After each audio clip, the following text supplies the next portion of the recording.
45 meters beneath the surface of the St. Lawrence River, 8 kilometers from the Quebec shore, a steel leviathan rests on her starboard side at a 65-degree angle, the Empress of Ireland. Her bow still points toward Liverpool, a destination she never reached. Her hull, once gleaming black with a distinctive buff stripe running along her waterline, is now encrusted with silt, zebra mussels, and the slow decay of a century underwater. The current tugs at her constantly, as if the river has never stopped trying to pull her toward the sea. Divers who descend into the cold, murky darkness describe an otherworldly scene.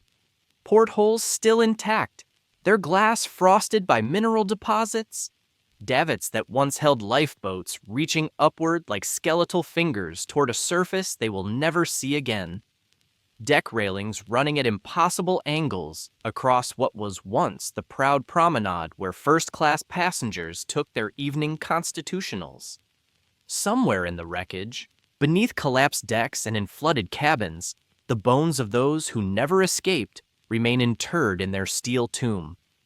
On the night of May 29, 1914, this ship carried 1,477 souls down the St. Lawrence River toward the Atlantic Ocean and, beyond that, Liverpool. 14 minutes after a collision in thick fog, she was gone. The cold waters of the St. Lawrence claimed 1,012 lives that night, more passengers than died on the Titanic, more than would die on the Lusitania a year later. It remains, to this day, the worst peacetime maritime disaster in Canadian history, and the single deadliest loss of passenger life in the age of ocean liners. Yet ask most people about great shipwrecks, and they will name the Titanic, the unsinkable ship that struck an iceberg on her maiden voyage. Ask them about maritime tragedies of the early 20th century, and they will speak of the Lusitania, the ocean liner torpedoed by a German submarine, her sinking, helping to draw America into the First World War. The Empress of Ireland has been called the forgotten disaster, the unknown shipwreck, the lost tragedy. 2 months after she sank, the Great War began, and a world consumed by unprecedented industrial slaughter had no room in its memory for a ship that went down in 14 minutes. But the Empress was not some anonymous steamer. She was a floating palace of the Edwardian age, the pride of the Canadian Pacific Railway, a vessel that transported over 117,000 immigrants to new lives in Canada across 95 successful voyages. Her first-class dining room sparkled beneath a spectacular glass dome that rose 2 decks above, flooding the space with natural light. Her grand staircase rivaled that of the Titanic herself, sweeping down through polished wood and ornate metalwork to an entrance that made every passenger feel like royalty. Her library looked out over the Atlantic through elegant windows, its shelves stocked with volumes for every taste. She represented everything the British Empire believed about itself in that final summer before the old world ended forever. Power, elegance, progress, and the unshakable conviction that civilization marched ever forward. This is the story of how she was built, who sailed on her, and why she sank so catastrophically fast that most of her passengers never woke from their sleep. It is a story of fog and miscalculation, of watertight doors that could not be closed in time, of a captain haunted by a murderer's curse, and of 134 children who drowned in their cabins before they could understand what was happening. It is a story that Canada forgot for 100 years and is only now beginning to remember. If you're interested in maritime history and the ships that shaped our world, please consider subscribing. To understand the Empress of Ireland, you must first understand the company that commissioned her and the nation whose future she was designed to serve. By 1904, when contracts were signed for her construction, the Canadian Pacific Railway had become something unprecedented in world history, a single corporate entity that controlled transportation across oceans and continents, from the factory towns of Britain to the rice paddies of China, all under one management, one schedule, one interconnected system of ships, trains, and hotels. They called themselves, without any apparent irony, the world's greatest transportation system, and they were not exaggerating. The story began with a promise made in desperation. In 1871, the young Dominion of Canada was barely 4 years old, a fragile political construct stretching from the Atlantic colonies to the Pacific coast, held together more by aspiration than by infrastructure. British Columbia, that distant territory on the western shore, had agreed to join the Confederation on one condition. The federal government would build a railway connecting it to the rest of Canada within 10 years. It was an audacious demand, verging on impossible. The Rocky Mountains stood in the way, a wall of stone and ice that had never been crossed by rails. The Canadian Shield, that vast expanse of ancient rock and boreal forest north of the Great Lakes, presented its own challenges. Thousands of miles of wilderness had to be traversed, through regions where no European had ever settled, where the only inhabitants were indigenous peoples whose lands were being taken without consultation or consent. The engineering challenges were considered by many to be insurmountable. The financial burden threatened to bankrupt the young nation, but Canada needed that railway. Without it, British Columbia would drift toward the United States. Without it, the vast prairies would remain empty grassland, home only to bison and the Métis communities that hunted them. Without it, Canada would be not one country, but two, divided by thousands of miles of wilderness, united only on paper. The Canadian Pacific Railway was incorporated in 1881. What followed was one of the greatest construction projects in human history, a brutal and remarkable achievement that would cost lives, fortunes, and the last fragments of innocence about what progress really meant. Over 15,000 Chinese laborers were recruited to blast tunnels through the mountains, to lay track across impossible terrain, and to die in numbers that were never precisely recorded. They were paid $1 a day, half what white workers received for the same labor. They lived in tent camps, ate inadequate rations, and performed the most dangerous work, handling explosives, drilling through unstable rock faces, suspended on ropes over 1,000-foot chasms. Estimates suggest that between 600 and 800 Chinese workers perished during construction. Contemporary accounts mention men blown apart by premature detonations, crushed by rock slides, frozen in mountain passes, killed by disease in camps that lacked basic sanitation. One railway official later remarked that for every mile of track laid through British Columbia, there was one dead Chinese worker. The workers themselves, with grim humor, called themselves the Exploding Men. On November 7th, 1885, Donald Smith, a CPR director, drove the last spike at Craigelachie, British Columbia. The famous photograph shows bearded men in Victorian suits, standing before a locomotive, celebrating the completion of an impossible project. The Chinese workers who made it possible are not in the picture. Canada was connected, but the Canadian Pacific Railway was only beginning. The railway company quickly understood that tracks alone were not enough to build a nation or generate profits. Passengers needed hotels at their destinations. Tourists needed attractions to justify the long journey west. Immigrants needed ships to bring them to Canada in the first place. And so the CPR expanded with a veracity that would make modern conglomerates envious. By the turn of the century, the company operated a chain of magnificent hotels stretching from coast to coast. The Banff Springs Hotel rose like a Scottish castle amid the Rocky Mountains, drawing wealthy tourists from around the world to experience Canada's wilderness in comfort. The Chateau Frontenac dominated the Quebec City skyline. The Empress Hotel would later become Victoria's most famous landmark. But hotels served tourists. The real business was immigration. Under the initial contract with the Canadian government, The CPR had been granted 25 million acres of prairie land, 100,000 square kilometers, an area larger than many European nations. This land was worthless without people to farm it. The company needed settlers, millions of them, to turn empty grassland into productive wheat fields that would generate freight traffic for the railway. And so Canadian Pacific became one of the most aggressive immigration agencies the world had ever seen. Company agents operated across Europe, particularly in Britain, Ireland, Scandinavia, Ukraine, and the German-speaking lands.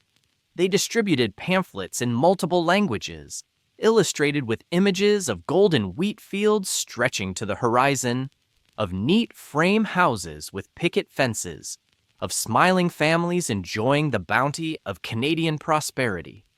They set up exhibitions in town squares, displaying samples of prairie wheat, chunks of iron ore, photographs of cities rising from the wilderness. They gave lectures in church basements and union halls, promising land at $2.50 an acre and up, cheap enough that a working family could afford a fresh start. The pitch was irresistible to those trapped in the cramped, polluted cities of industrial Europe, to tenant farmers watching their ancient lands consolidated into great estates, to young people who saw no future in the old world. Canada offered hope. The CPR offered a way to get there, and the Empress ships would carry them across the ocean. The Fairfield Shipbuilding and Engineering Company occupied a sprawling complex in Govan on the south bank of the River Clyde in Glasgow, Scotland.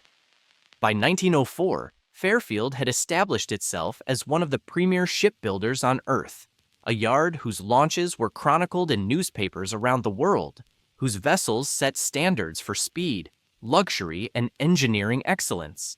The history of Fairfield was the history of British industrial supremacy.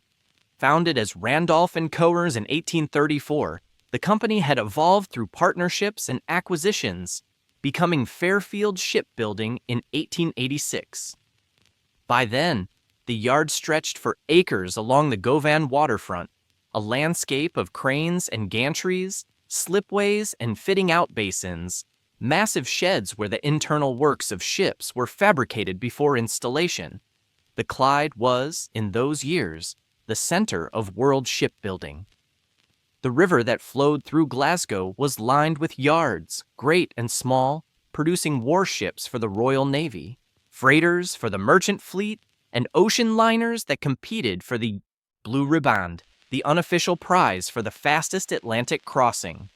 More tonnage launched from the Clyde than from any other river on Earth. Fairfield specialized in speed and size. The yard had produced the Campania and Lucania for Cunard, sister ships that held the Blue Riband in succession during the 1890s, the fastest vessels afloat in their day. They built warships for the British, Japanese, and Austrian navies. They constructed fast mail steamers for routes around the world, from the English Channel to the Bosporus, from the Nile to the Indian Ocean. When the Canadian Pacific Railway came looking for the finest ships money could buy, vessels that would establish their Atlantic service as a serious competitor to Cunard and White Star, Fairfield was the natural choice. The contract was signed in early 1904. Two identical sister ships, each valued at $375,000, a fixed-price agreement with delivery expected within 18 months. The naval architect Francis Elgar drew the designs. He understood that the Canadian route was different from the Liverpool to New York run that dominated popular imagination. The voyage was shorter, just 4 days of open ocean, the rest through the relative shelter of the St. Lawrence. But it required ships that could handle ice, fog, and the tricky currents of the river approach to Quebec. The Empress ships would not be the largest or the fastest liners on the North Atlantic. White Star was building the Olympic-class vessels, including the Titanic, which would dwarf anything afloat. Cunard was planning the Mauretania and Lusitania, which would reclaim the Blue Riband and hold it for decades. Elgar knew he could not compete on raw size or speed. Instead, He designed ships that balanced elegance with practicality. At 570 feet in length and 66 feet in beam, with a gross tonnage of 14,191, the Empress liners would be substantial without being unwieldy. Twin funnels, painted in CPR's distinctive buff color with black tops, would give them a handsome profile. Twin screws, driven by quadruple expansion steam engines, would provide a reliable service speed of 18 knots. The design emphasized comfort and dependability over record-breaking performance. Originally, the ships were to be named Empress of Germany and Empress of Austria. But a new company policy dictated that all future CPR vessels bearing the Empress name would honor dependencies or colonies of the British Empire. The names were changed. One would become the Empress of Britain, the other the Empress of Ireland. The keel for hull number 443 was laid on April 10, 1905, at Fairfield's berth number 4. Beside her, already taking shape, was the Empress of Britain, hull number 442, destined to be launched first. The two sisters would rise together from the Gavan slipway, steel skeletons gradually clothed in plates and rivets, superstructures emerging deck by deck. The Gavan waterfront in 1905 was a scene of controlled chaos, of industrial activity on a scale that few places on Earth could match. Thousands of workers streamed through the yard gates each morning, riveters and platers, carpenters and electricians, engineers and draftsmen. The air rang with the clang of steel on steel, the hiss of steam, the shouts of foremen. Coal smoke from the foundries drifted across the river, mingling with the fog that rolled in from the Firth of Clyde. Working conditions were harsh by modern standards. The riveters, who drove the steel pins that held the hull plates together, worked in teams of 4. A heater to bring the rivets to cherry red in a portable forge, a catchboy to transfer them to the holder-up inside the hull, a holder-up to position them against the steel, and a riveter to pound them into permanent shape with a pneumatic hammer. The noise was deafening. The heat, especially in confined spaces, was suffocating. Injuries were common. Deaths were not unknown. Yet the men who built ships on the Clyde took immense pride in their work. They knew their vessels would sail every ocean. They knew their craftsmanship would be tested by Atlantic gales and tropical storms. A Clyde-built ship was a mark of quality recognized around the world. The hull of the Empress of Ireland rose steadily through the summer and autumn of 1905, a great steel cradle waiting to be launched. On January 27, 1906, the Empress of Ireland slid down the slipway and into the waters of the Clyde. It was a gray winter day, cold and damp, typical of Glasgow in January. But crowds had gathered nonetheless, workers and their families, shipping enthusiasts, journalists from the maritime press. A new ocean liner was always an event. Mrs. George Darwin, wife of a Cambridge professor and daughter-in-law of the great naturalist Charles Darwin, performed the christening. A bottle of champagne shattered against the bow. The blocks were knocked away. Slowly at first, then with gathering speed, the hull slid backward down the greased ways, struck the water with a tremendous splash, and floated. Tugs moved in to corral her, to guide her to the fitting-out basin where months of work remained. The hull was complete, but a ship is more than her hull. The engines had to be installed, the boilers connected, the propeller shafts aligned with micrometer precision. The superstructure had to be finished, the deck houses erected, the funnels mounted, and the interiors, the spaces where passengers would live, eat, sleep, and socialize, had to be created from nothing. Fitting out an ocean liner was an exercise in industrial artistry. Carpenters worked in mahogany and oak, crafting paneling that would grace the first-class public rooms. Upholsterers stitched leather for dining chairs and lounges. Glaziers installed the great glass dome that would become one of the Empress's signature features. Electricians wired hundreds of light fixtures, ventilation fans, and the emerging network of electrical devices that distinguished a modern liner from her predecessors. The first-class dining saloon took shape on the shelter deck. This room would seat 224 passengers at a single serving, but it was designed to feel intimate despite its size. The decor drew on the Edwardian taste for restrained opulence. Fine leather upholstery in rich burgundy and forest green, handmade woodwork in dark, polished oak, beautifully sculpted ceilings with classical motifs. Cut glass fixtures diffused the electric light into a warm, flattering glow. The room's most striking feature was the well that rose 2 decks above it, capped by that magnificent glass dome. Natural light poured down during daytime crossings, illuminating the space in a way that gas or electric light could never match. Passengers in the music room on the upper promenade deck could look down through the dome at the diners below, watching the elegant rituals of Edwardian society unfold at sea. Private alcoves along the sides of the dining room offered intimate seating for those who sought discretion. The china was Minton's finest, specially commissioned for the CPR with the company crest. Silverware gleamed. Stewards in crisp white jackets moved silently among the tables. Forward of the main dining saloon, a separate room could accommodate up to 30 first-class children. Even the wealthy traveled with families, and the CPR understood that children required their own space, their own meal times, their own supervision. The first-class entrance on the lower promenade deck was designed to impress. From here, the grand staircase swept upward to the music room and downward to the dining saloon. This was the architectural heart of the first-class experience, a space where passengers could see and be seen, where evening dress was expected and fashion was noted. The staircase itself was a work of art. Polished hardwood treads, ornate metalwork on the balustrades, carved decorative elements at the landings. Like the Titanic's famous staircase, it was designed to make every descent feel like a theatrical entrance. A passenger coming down to dinner in evening clothes would pause, perhaps, at the top landing, surveying the crowd below, allowing the crowd to survey her in return. The music room occupied the upper promenade deck, directly above the dining saloon.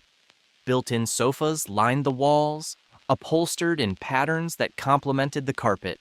A grand piano stood ready for concerts and sing-alongs, the Edwardian equivalent of shipboard entertainment. Here, passengers gathered after dinner for conversation, for music, for the small social rituals that filled the long days at sea. Forward on the lower promenade deck, the first-class library offered a different sort of refuge. Its windows looked out over the bow of the ship, providing a view of the horizon that seemed to stretch forever on fair days. Bookshelves held volumes selected for the educated traveler, novels, poetry, history, travel accounts.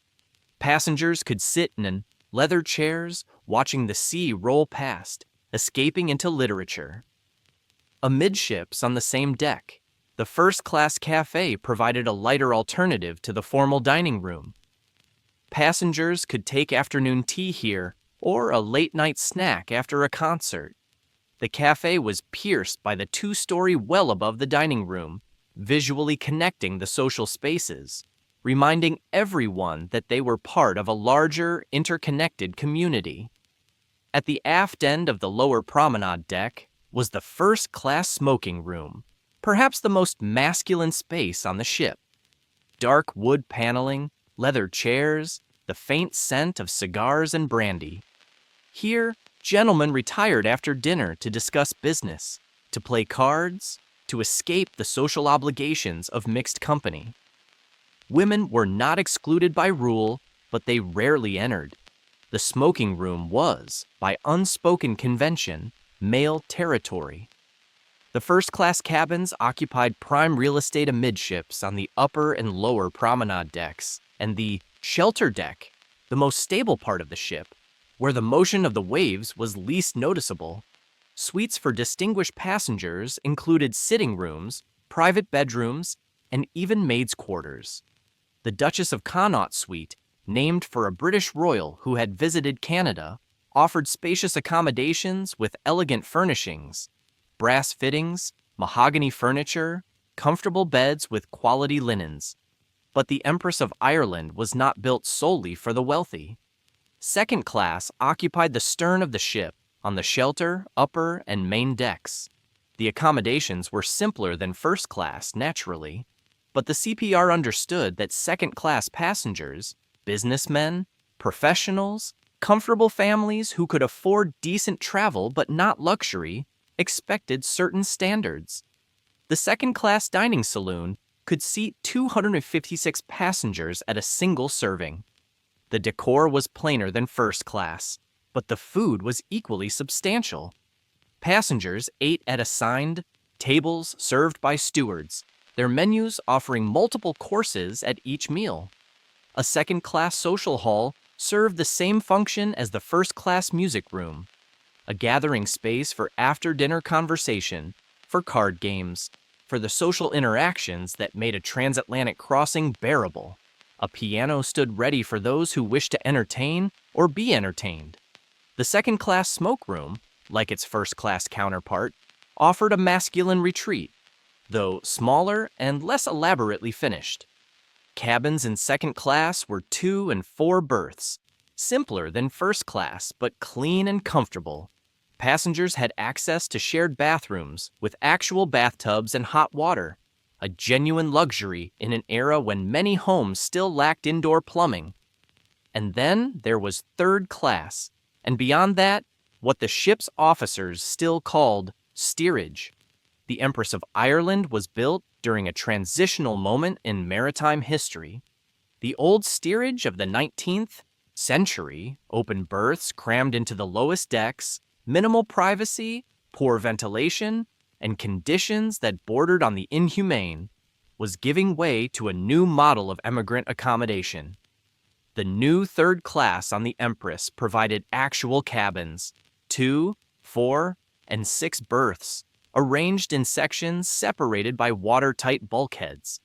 These passengers had their own dining room, large enough to seat 300 at a time. They had a smoke room and a ladies' room, separate spaces for men and women to gather during the voyage. And remarkably for steerage, they had a large open space with a children's sandbox, an acknowledgement that families with young children made up a significant portion of the emigrant traffic.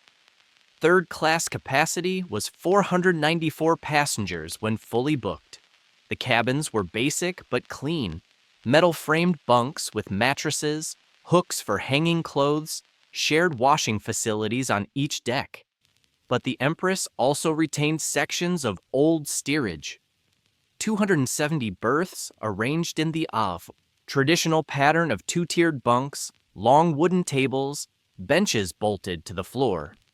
These passengers, mostly single men, were housed in 3 sections forward, surrounded by crew quarters.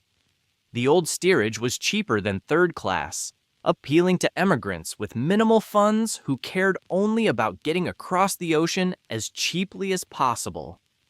The distinction between third class and old steerage was not merely financial. Third-class passengers had cabins with doors that closed, offering a modicum of privacy. Old steerage passengers slept in open dormitories, their possessions stowed in bags beneath their bunks, their privacy non-existent. Third-class passengers had their own dining room. Old steerage passengers ate at the wooden tables in their sleeping quarters, food brought to them in communal pots. Yet even old steerage on the Empress was better than steerage had been a generation earlier. The food was adequate, hearty if simple, with bread, meat, vegetables, and tea. The spaces were ventilated. Disease outbreaks, once common on emigrant ships, had become rare thanks to better sanitation and mandatory medical inspections before departure. For most of the passengers in third class and old steerage, the Empress of Ireland was not a vacation experience. It was a means to an end, a vessel that would carry them from the old world to the new. They endured the crossing, 6 days from Liverpool to Quebec, only 4 of them in open ocean, because Canada waited on the other side. Land of their own, work, a future. The crew of 373 kept everything running. Officers occupied quarters in the deck house on the boat deck, close to the bridge as tradition demanded. The captain's cabin and day room connected directly to the bridge, allowing him to be on duty at a moment's notice. Engineers and stokers lived deep in the ship, near the engine rooms where they spent their working hours. Stewards and cooks occupied various corners of the vessel, their quarters modest, but functional. The engine room itself was the Empress's industrial heart. Quadruple expansion steam engines, fed by coal-fired boilers, drove the twin propellers that pushed her through the Atlantic at 18 knots.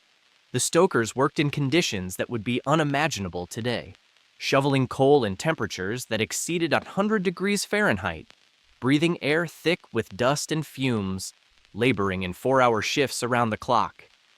They were among the lowest-paid workers on the ship, yet without them, the Empress would have been a floating hulk. When the fitting out was complete, in the early summer of 1906, the Empress of Ireland was ready for her maiden voyage. The Empress of Ireland departed Liverpool for Quebec City on Thursday, June 29, 1906. She was 2 months behind her sister, the Empress of Britain, which had already entered service in May. Captain James Turnbull commanded the maiden voyage, an experienced CPR officer who understood the peculiar challenges of the Canadian route. The following morning, the Empress called at Moville, a small port on the northern coast of Ireland near Derry. Here, tenders brought out additional passengers, primarily Irish emigrants seizing the last opportunity to board before the Atlantic crossing began. On her first trip across the ocean, the Empress carried 1,257 passengers, 119 in first class, 342 in second class, and 796 in third class and old steerage. Third class was so heavily overbooked that at least 100 passengers who had purchased tickets had to be left behind in Liverpool, forced to wait for the next sailing. This overwhelming demand was the first sign of what the Empress would become, the favorite ship of Irish emigrants. Her name itself a reassurance that they were not forgotten subjects of a distant crown, but partners in an imperial enterprise that spanned the globe. The crossing was uneventful. The Empress performed exactly as designed, her engines running smoothly, her handling predictable. On the afternoon of July 6th, she arrived at the mouth of the St. Lawrence River, calling at Pointe-au-Père, near Rimouski, to pick up a river pilot. This was standard procedure for all vessels heading upriver to Quebec. The St. Lawrence was treacherous, full of shoals and currents that only local experts could navigate safely. The pilot guided the Empress up the 300-kilometer stretch of river to Quebec City. The following day, she docked at the CPR terminal. Passengers disembarked onto Canadian soil, their Atlantic crossing complete.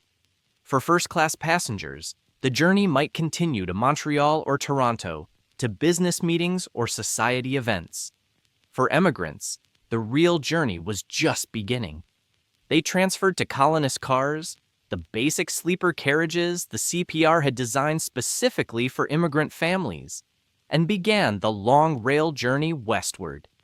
Some would travel for days, across the vast shield of central Canada, through the prairies, perhaps into British Columbia itself. The Empress of Ireland settled into her routine. She made crossing after crossing, Liverpool to Quebec and back again, her schedule rarely interrupted. The summer months brought the heaviest traffic, as emigrants sought to arrive in Canada in time for the harvest season, to find work on prairie farms or in the booming cities. In winter, when ice closed the St. Lawrence above Montreal, the Empress shifted her Canadian terminus to Halifax, Nova Scotia, which remained ice-free year-round. The trains carried passengers to and from the port, connecting Halifax to the transcontinental network. Over the following years, the Empress earned her reputation. She was not glamorous like the great Cunard liners, not newsworthy like the White Star behemoths under construction. But she was reliable. She was comfortable.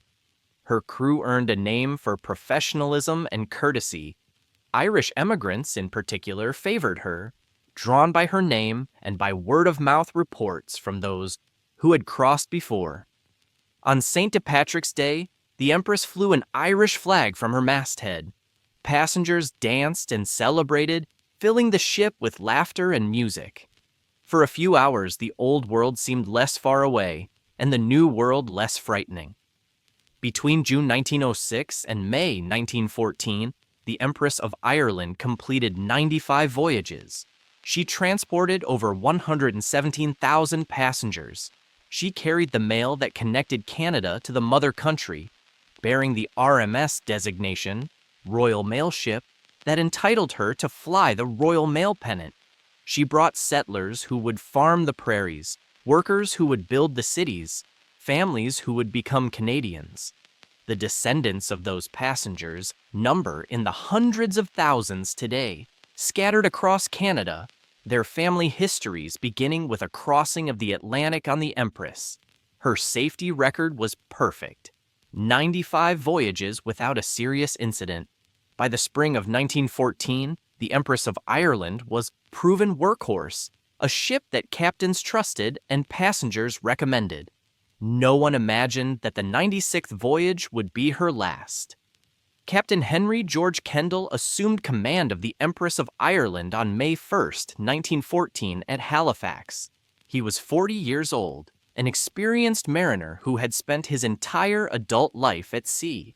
He had joined the merchant marine at age 14, working his way up through sailing ships and steamers, learning the trade from the deck up. By 1908, he held his first command. By 1910, he was famous throughout the English-speaking world. The reason for his fame was murder. In January 1910, Hawley Harvey Crippen, an American-born homeopathic doctor living in London, killed his wife Cora. The details were sordid and sensational. Crippen had become infatuated with his secretary, Ethel Leneve. He poisoned Cora with hyoscine, dismembered her body, and buried the remains beneath the floor of his cellar. Then he and Leneve, she disguised as a boy, fled the continent. The police discovered Cora's remains in July. Crippen and Leneve had already escaped to Antwerp, where they boarded the Canadian Pacific steamship SS Montrose, bound for Quebec. They posed as father and son, hoping to disappear into the vastness of Canada. The captain of the Montrose was Henry Kendall. Something about the father and son passengers struck Kendall as suspicious.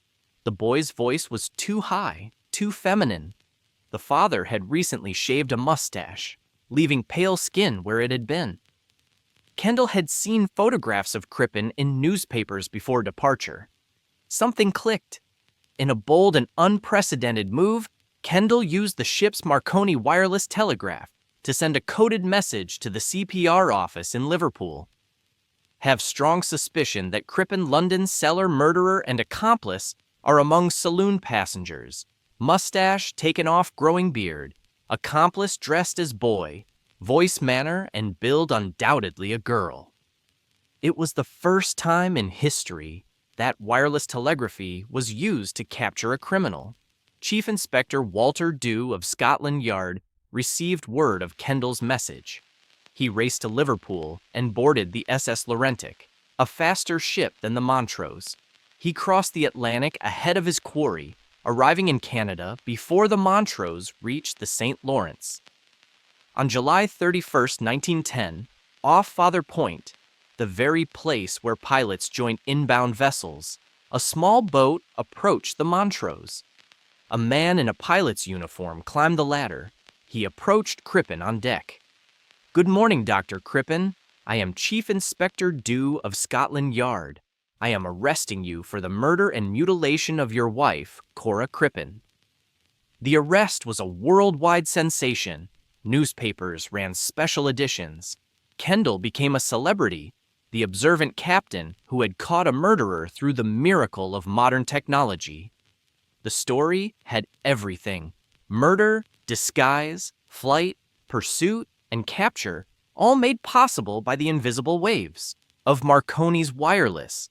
Crippen was extradited to England, tried at the Old Bailey, convicted, and hanged on November 23, 1910. Ethel Leneve was acquitted of being an accessory, but there was a darker element to the story, one that would haunt Kendall for the rest of his life. According to witnesses, as Crippen was led from the Montrose in handcuffs, he turned to Kendall and spat, "You shall pay for this treachery, sir." The curse of Crippen. Newspapers printed it, the public repeated it.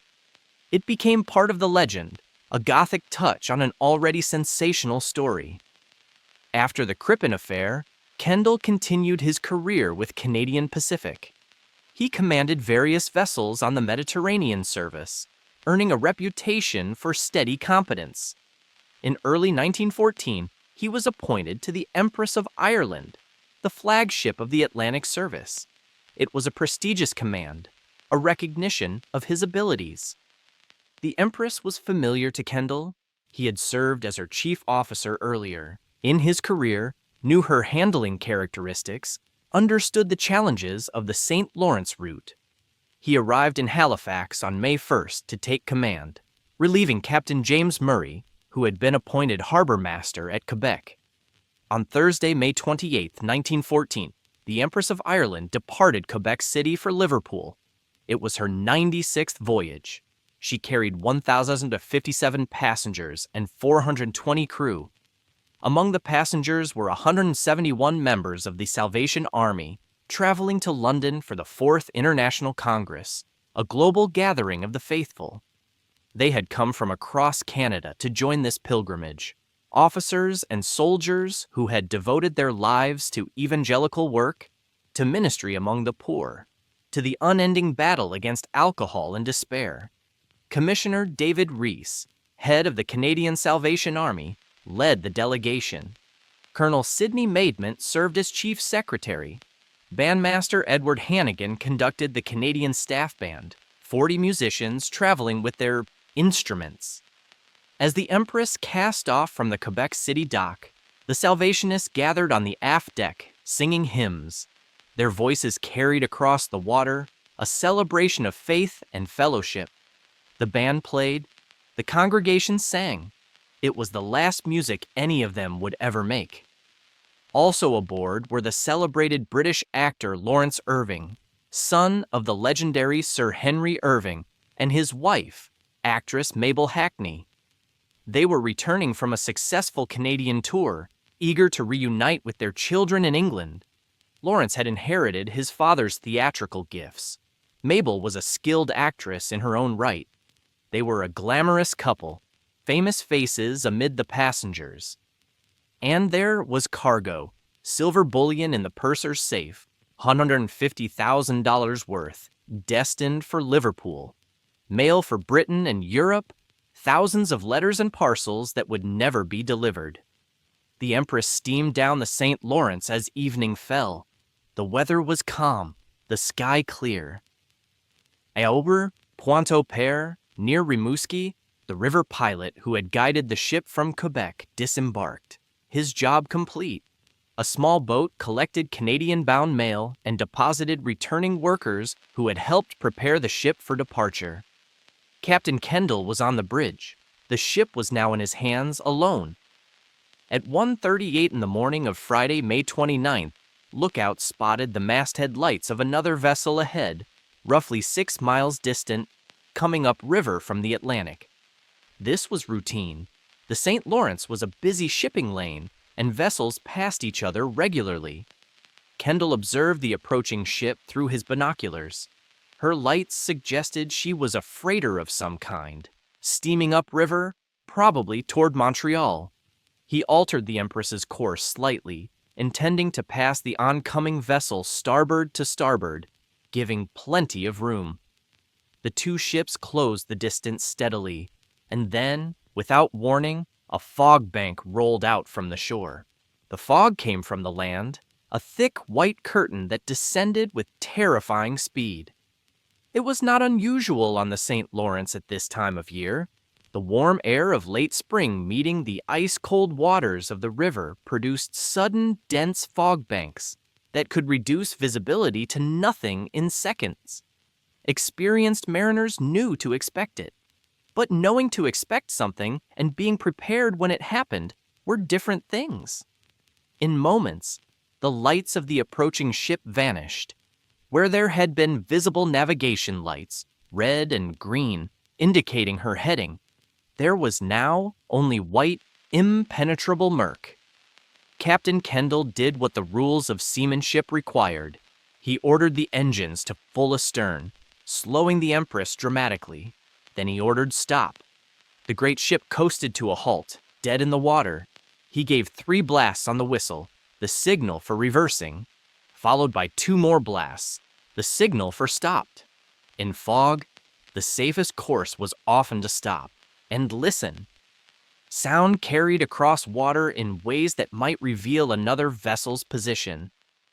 Whistle signals, though imperfect, were the primary means of communication between ships that could not see each other. From somewhere in the fog, to starboard, came an answering whistle blast. The other ship acknowledged the Empress's presence. The approaching vessel was the SS Storstad, a Norwegian collier, a coal-carrying freighter, loaded with 10,400 tons of coal, bound upriver from Nova Scotia to Montreal. She was a working ship, sturdy and practical, her bow reinforced for operations in ice. Captain Thomas Anderson commanded her. Chief Officer Alfred Toftenes had the watch. Anderson was asleep in his cabin when the fog descended. Toftenes on the bridge had seen the lights of the Empress before visibility closed. He believed the 2 ships would pass port to port, red light to red light, with ample room between them. This was the standard convention for vessels meeting head-on. But then the fog obscured everything. Whistle blasts echoed across the water. The Empress signaled her position. The Storstad responded. But sound was deceiving in fog. It bounced off the water, reflected from the fog bank itself, seemed to come from directions that were wrong.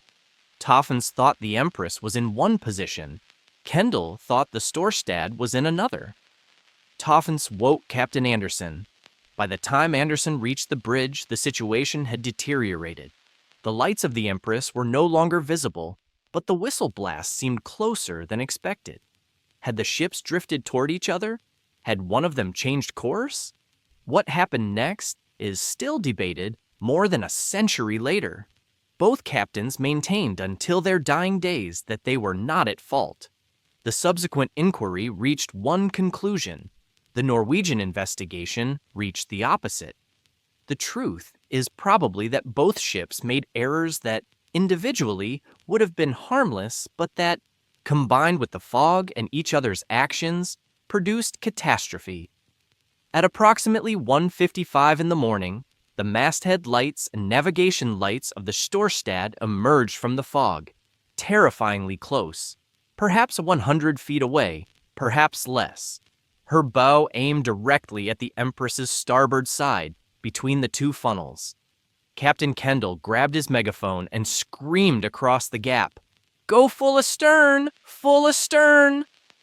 Captain Anderson, on the Storstad's bridge, had already seen the Empress loom out of the fog. He ordered full astern on his own engines. But the Storstad was loaded with over 10,000 tons of coal. She was heavy, slow to respond.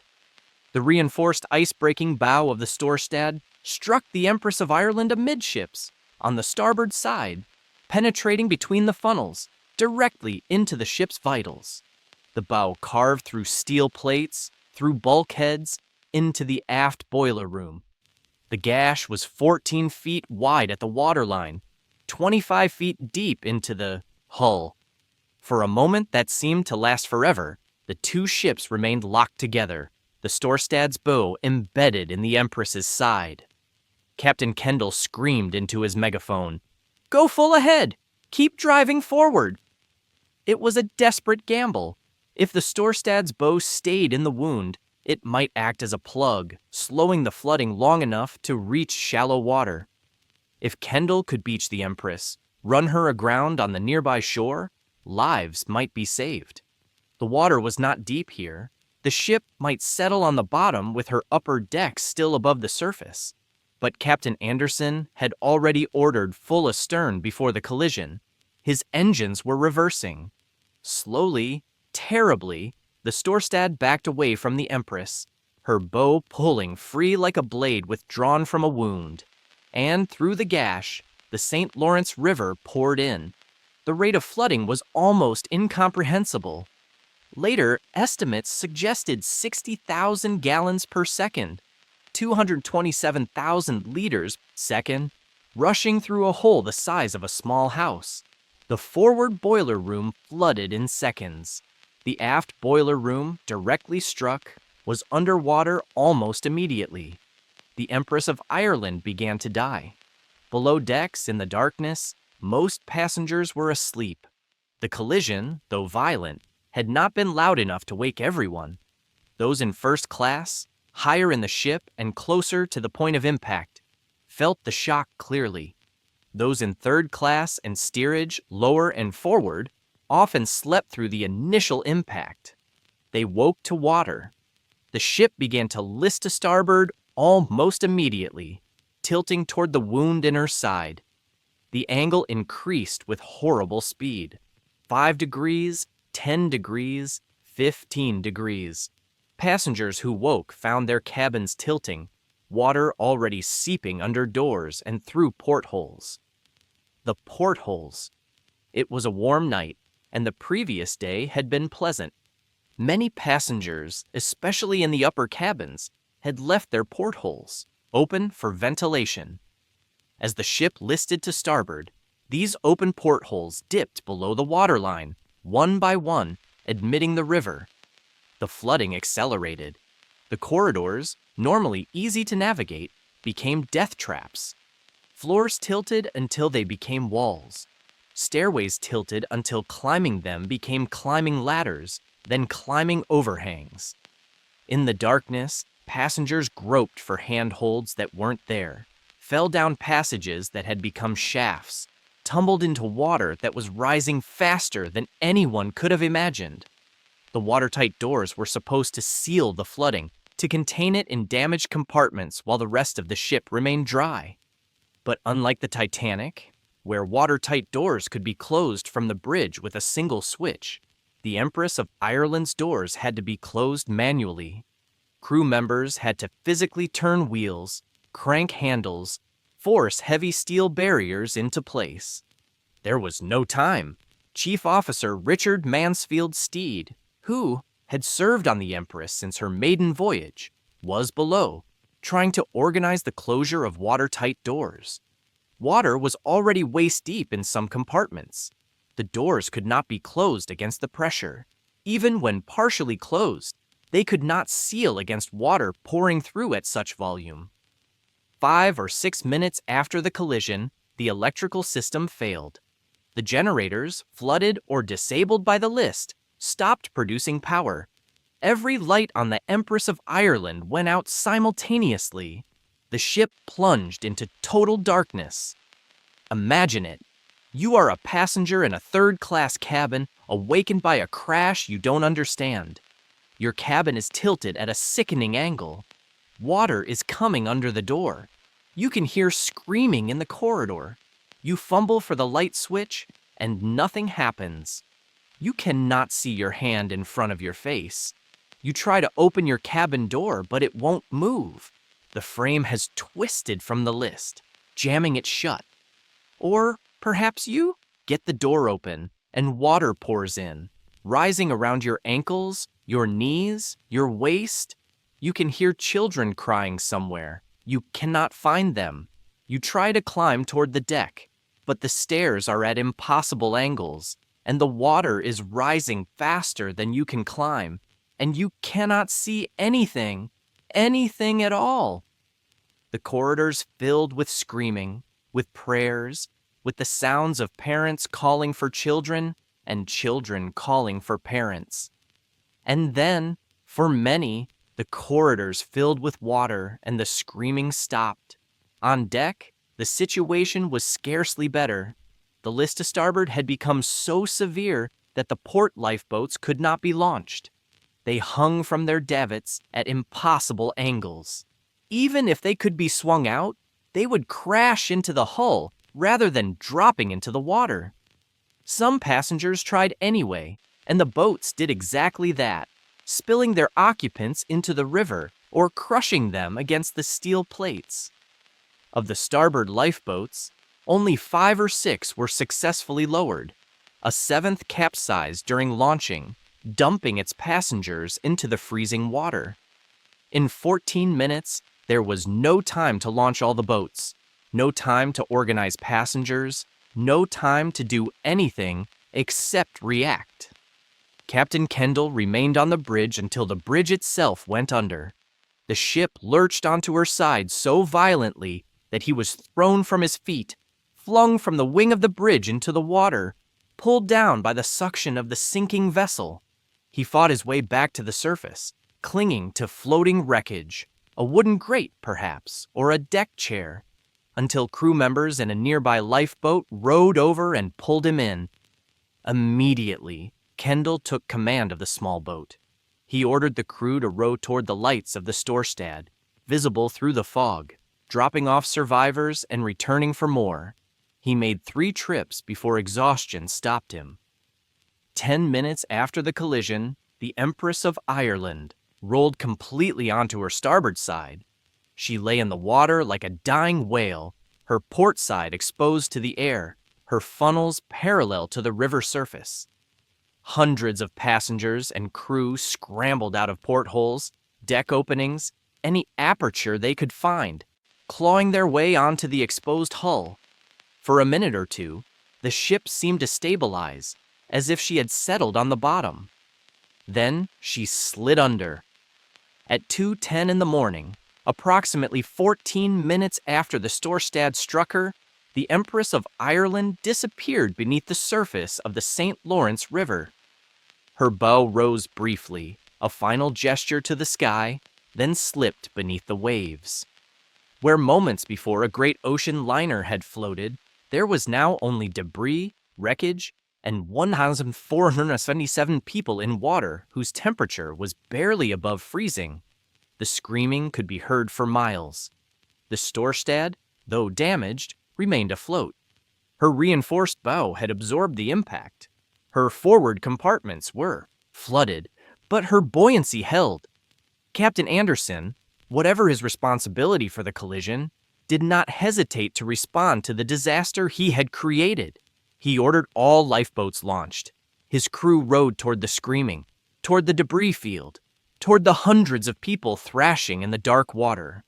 Other vessels in the area, the Lady Evelyn, a pilot tender, the Eureka, a government ship on river patrol, steamed toward the scene at full speed, alerted by the Empress's distress signals. The water was cold, between 45 and 50 degrees Fahrenheit. Hypothermia could kill in 10 to 15 minutes. Many passengers had escaped the ship without life vests. Many had fled in night clothes, or nothing at all. Some could swim, many could not. The lifeboats worked frantically, pulling bodies from the water, trying to distinguish the living from the dead. In the darkness, it was not always clear. People who seemed alive could die in minutes from the cold. People who seemed dead could revive when warmed. First Officer Richard Mansfield Steed was not among the survivors. He had served on the Empress since her maiden voyage, knew her better than almost anyone alive. He stayed at his post until the end, directing passengers toward whatever escape routes remained. He was last seen on the port side, near the lifeboats that could not be launched. His body was never recovered. Lawrence Irving and his wife Mabel reached the deck together. Witnesses reported seeing them at the rail as the ship rolled over. They clung to each other as they leaped into the water. Lawrence was a strong swimmer. Mabel could not swim at all. He tried to support her in the freezing river, but the cold was too much. Neither was seen again. Their bodies were never found. the Salvation Army delegation was decimated. Of 171 Salvationists aboard, only 8 survived. The band, the officers, the soldiers, nearly all of them drowned. Bandmaster Edward Hannigan had conducted the ship's orchestra as she departed Quebec. He died in the St. Lawrence with his musicians. But his 8-year-old daughter, Grace Hannigan, was rescued from the water, pulled into a lifeboat by strangers who heard her crying. She had been thrown into the river by the capsizing of the ship, separated from her parents in the darkness and chaos. Her mother had died as well. Grace Hannigan would live until 1995, the last survivor of the Empress of Ireland disaster. Every year for decades, she attended the memorial services held in Toronto at the Salvation Army Monument. She never forgot what she had lost in 14 minutes on the St. Lawrence. Survivor accounts paint pictures of quiet heroism and desperate horror. Some passengers gave up their life vests to others. Major Frank Knight of the Salvation Army helped women and children into lifeboats, then stepped back when there was no more room. He drowned. Some clung to floating debris, deck chairs, piano benches, pieces of wreckage. For hours in the darkness waiting for rescue, some prayed, some sang hymns, their voices carrying across the water until they too fell silent. Henry Seton Carr, a big game hunter and explorer who had traveled the world, handed his life vest to another passenger and went down with the ship. He had survived charging elephants and hostile tribes. He did not survive the St. Lawrence. By daylight, the rescue was complete. There was no one left alive in the water. The Storstad and the relief vessels carried survivors to Rimouski. Coffins began arriving from surrounding towns, from churches and funeral homes that surrendered their entire stock. The dead were laid out in rows, on the dock, in warehouses, anywhere there was room. Priests gave last rites. Doctors examined bodies for any sign of life. Families who had come to meet the ship began the terrible process of identification. The final count was staggering: 1,012 dead, 465 survivors. Of the 138 children aboard, only 4 survived. Of the 310 women, only 41.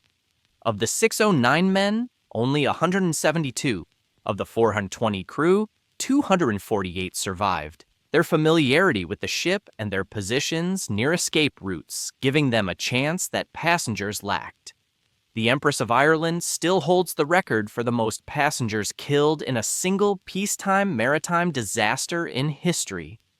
840 passengers lost, more than died on either the Titanic or the Lusitania.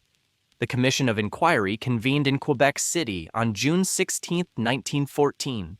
Lord Mersey presided, the same British judge who had led the Titanic inquiry 2 years earlier. Within a year, he would preside over the Lusitania inquiry as well. No man in history would know more about maritime catastrophe. The testimony was contentious. Captain Kendall insisted he had stopped his ship and held position when the fog descended. Captain Anderson insisted the Empress had changed course unexpectedly, swinging across his bow. Each blamed the other. Each would maintain, until death, that he had done nothing wrong. The technical evidence identified multiple factors that, together, produced the disaster. The location of the impact was catastrophic. The Storstad struck the boiler room and engine room spaces, the heart of the ship. These compartments flooded instantly, and water spread through passages and doorways faster than any crew could respond. The manual watertight doors were a fatal design flaw. Unlike the Titanic's electrically operated doors, the Empress required crew members to close each door by hand, turning wheels and cranks against the pressure of rising water. There was no time. The doors never closed. The longitudinal bulkheads, walls running the length of the ship rather than across it, worsened the disaster. They were designed to add structural strength and improve subdivision. Instead, as water flooded the starboard compartments, the The bulkheads prevented it from flowing across to the port side. This concentrated the weight of the water on one side, accelerating the list. The ship rolled over before she sank, and the open portholes, left unlatched for ventilation on a warm spring evening, admitted water as soon as they dipped below the surface, turning a serious flooding event into an unsurvivable catastrophe. The commission found that the Storstad bore responsibility for the collision. Chief Officer Toftinus and Captain Anderson were blamed for negligent navigation, for changing course during the fog when they should have held position. The Norwegians, unsurprisingly, disagreed. Their own inquiry concluded that the Empress of Ireland had changed course unexpectedly, creating the collision. The truth, as with many disasters, lay in the fog itself. Both ships made decisions based on incomplete information. Both believed they knew where the other was. Both were wrong. The CPR won a lawsuit against the owners of the Storstad for $2 million, the value of the silver bullion lost. The Storstad herself was seized and sold for $175,000 to satisfy the judgment. She continued sailing under new owners until March 8, 1917, when a German U-boat torpedoed and sank her near the coast of Ireland. Captain Kendall was cleared of responsibility. He would never command a passenger liner again. He served during the First World War aboard HMS Calgarian, which was itself torpedoed by a German submarine in 1918. Kendall survived, again. The curse of Crippen, it seemed, could wound but not kill. After the war, Kendall retired from the sea. He took a position as Marine Superintendent for Canadian Pacific, managing ships from shore. He lived to be 91 years old, dying in an English nursing home in 1965. His obituary in the Times of London made no mention of the Empress of Ireland. According to nurses who attended him at the end, Kendall, in his final delirium, seemed to be reliving a shipwreck. He spoke of darkness and cold water. He called for passengers he could not save. He never escaped the Empress. He never outlived the curse. The disaster should have shocked the world. It was, at the time, the deadliest maritime accident involving passengers since the loss of the Titanic just 2 years earlier. More passengers died on the Empress than on the Titanic herself. But the world was about to have other concerns. On June 28, 1914, exactly 1 month after the Empress sank, Archduke Franz Ferdinand of Austria was assassinated in Sarajevo. By August, the Great War had begun. The Empress of Ireland was pushed from the front pages by a conflict that would consume 10 million lives, redraw the map of Europe, and end the world that had built her. The CPR chartered a replacement vessel. Business continued. The war demanded ships, demanded coal, demanded everything. There was no time for mourning. The Salvation Army erected monuments. Memorial services were held. A relief fund for widows and orphans raised money. But the war came, and the world moved on. For 100 years, the Empress of Ireland was the forgotten disaster. The Empress of Ireland rests today in 40 meters of water, 8 kilometers offshore from St. Luce, near Rimouski, Quebec. She lies on her starboard side at a 65-degree angle, her bow still pointing toward Liverpool, the destination she never reached. Shortly after the sinking, salvage operations began. Hard hat divers, the only technology available in 1914, descended to the wreck, working in conditions of extreme danger, cold water, strong currents, limited visibility, and a ship whose structure was unstable. They recovered the purser's safe, the silver bullion, and 318 bags of mail. One diver, Edward Casaboom, died during the operation. He apparently slipped from the hull and plunged 20 meters to the riverbed, rupturing his air hose as he fell. He was brought to the surface unconscious and could not be revived. For decades, the wreck lay largely undisturbed. The St. Lawrence was cold and dangerous. Recreational diving was not yet a common sport. Occasionally, adventurous divers made the descent, returning with artifacts, china, porthole glass, deck fittings.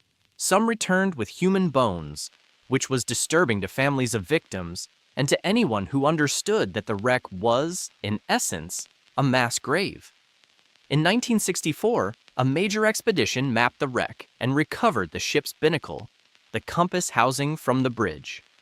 More artifacts came up, some legitimately, some through what amounted to grave robbing. In 1999, the Quebec government declared the wreck a site of historical and archaeological importance. It was the first time an underwater site had received such protection in the province. Further removal of artifacts without special permission was prohibited. Today, the Site historique maritime de la Pointe-aux-Pères in Rimouski maintains the Empress of Ireland Museum.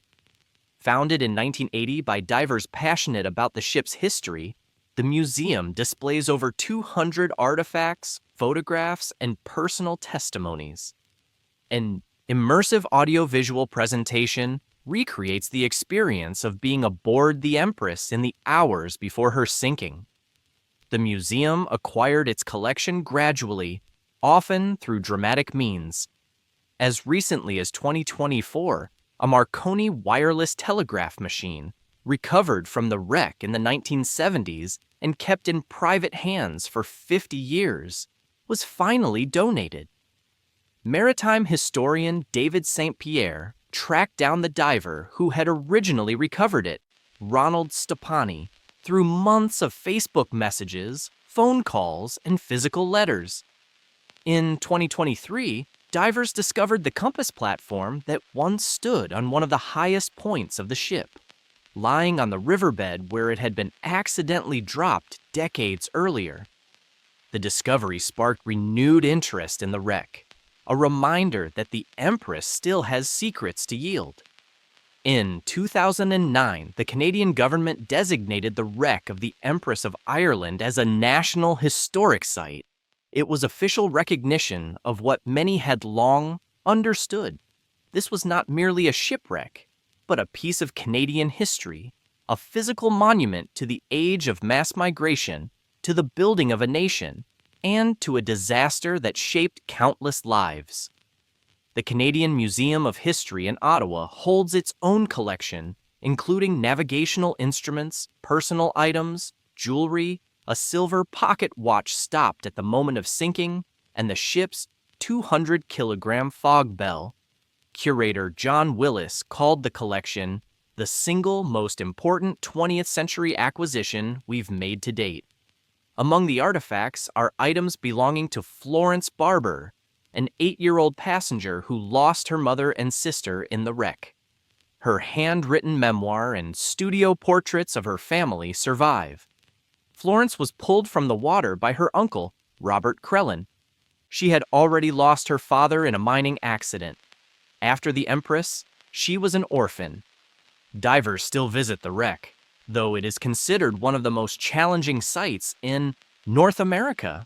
The water is dark and cold. Small pieces of ice have been observed floating even in July.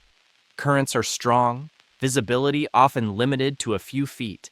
At least 6 divers have died attempting the descent since sport diving began.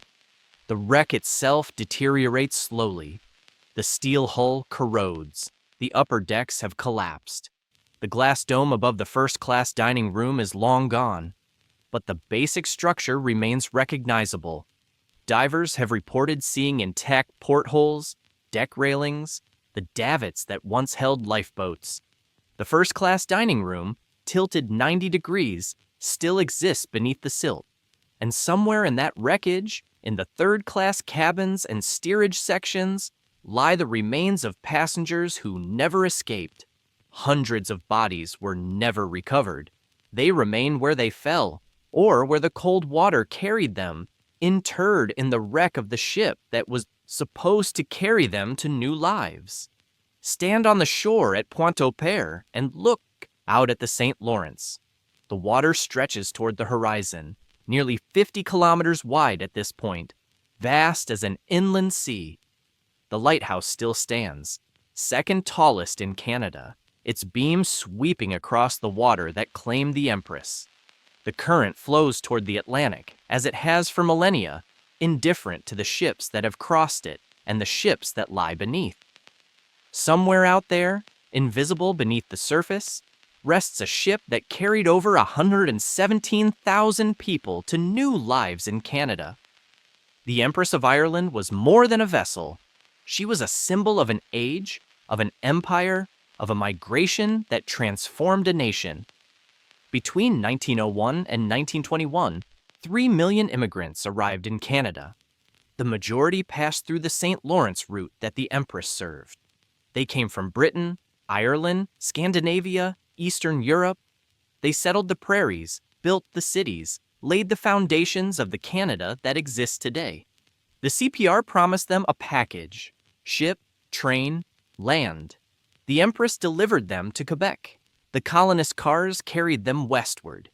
Many of the descendants of those immigrants remain in Canada, their family histories beginning with a crossing of the Atlantic, perhaps on the Empress herself. When the ship sank, she took with her not only passengers, but a record of those migrations. Mailbags destined for Europe, personal letters and documents, the possessions of families starting new lives.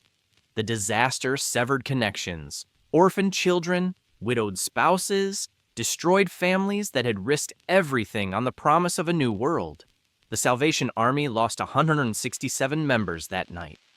The Canadian staff band, which had been playing hymns as the ship departed Quebec, was silenced forever. Yet the Salvationists have never forgotten.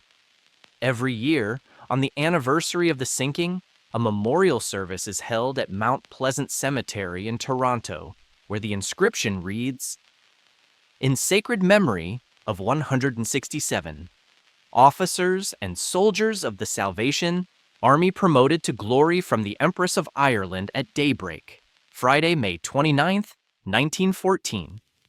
The disaster led to changes in maritime safety.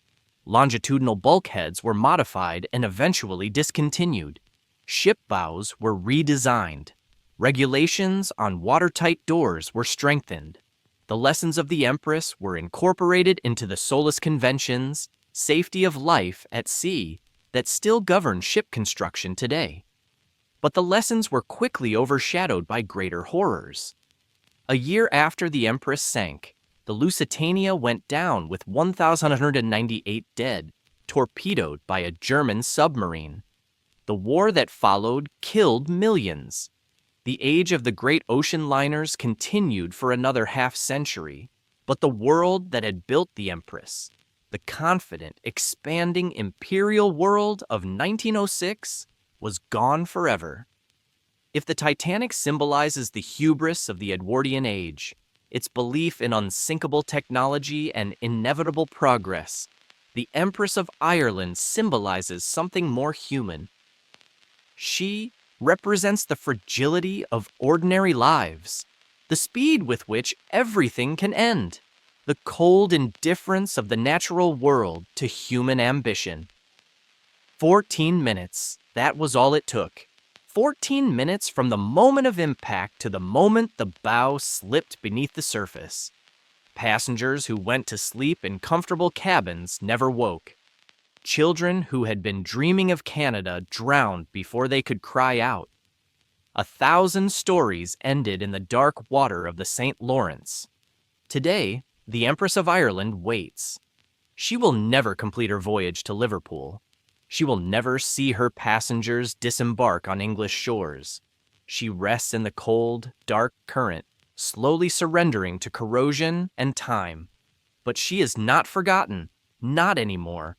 The wreck has been mapped, explored, photographed.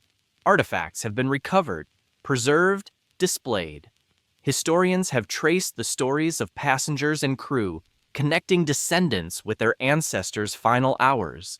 The museum at Pointe-au-Père tells her story to visitors who might otherwise never have known she existed. And perhaps that is the real legacy of the Empress of Ireland. Not the disaster itself, but the act of remembrance. Every time someone descends to the wreck, Every time a museum visitor reads about the Salvation Army Band, or the Irving couple, or 8-year-old Florence Barber, the Empress lives again in memory. She becomes more than a piece of rusting steel on the riverbed. She becomes what she was in 1914, a ship full of lives, hopes, dreams, and destinations. Those lives deserve to be remembered. The 1,012 who died in the St. Lawrence that night were not statistics. They were individuals, each with their own story. Some were emigrants fleeing poverty in the Old World.